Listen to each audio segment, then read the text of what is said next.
What a gem of a moment! Sometimes the most delightful stories come from the most unexpected places, and this one, straight from the Antiques Roadshow, is pure gold.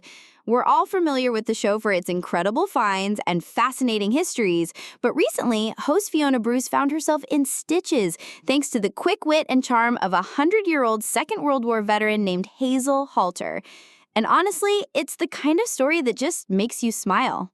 This wasn't their typical Antiques Roadshow episode, though. This special installment took us on a journey to Bletchley Park in Buckinghamshire, a place steeped in history and the nerve center of Allied code-breaking during the war. Imagine the secrets held within those walls, the incredible minds at work, and the sheer pressure of the tasks at hand. It's truly awe-inspiring to think about, and that's where we meet Hazel, a former codebreaker herself. Just picture it, a century of life, a mind full of incredible memories, and a spirit that clearly hasn't lost its spark. As she reminisced about her time at Bletchley Park, you could feel the history coming alive. Even amidst the serious, top-secret work they were doing, Hazel revealed that they still found ways to inject joy and camaraderie into their lives. It's a beautiful reminder that even in the most challenging times, the human spirit finds ways to connect and celebrate.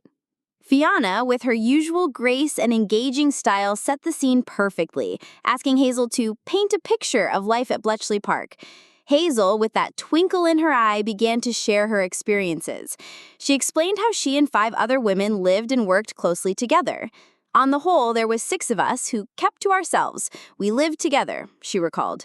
They saw other women from the Auxiliary Territorial Service, ATS, and the RAF, but they largely stuck to their own close-knit group. Fiona, ever so relatable, chimed in, "You just kept yourselves to yourselves." And Hazel readily agreed. But here's where the story takes a delightful turn. Hazel then started talking about the dances. Yes, dances! Even in the heart of wartime code-breaking, there were opportunities for a little bit of fun and, dare we say, romance. She explained that young American servicemen would often invite them to their dances. Can you imagine the excitement? A chance to let loose, to dance, and to simply be young, even if just for an evening. Fiona, clearly amused and intrigued, pressed for more details. "Who to dance with?" she asked, a chuckle escaping her. Hazel, with that wonderful knowing smile, confirmed it was indeed for dancing. And then came the revelation that had everyone, including Fiona, absolutely charmed. Hazel went on to explain the incredible perks of these dances.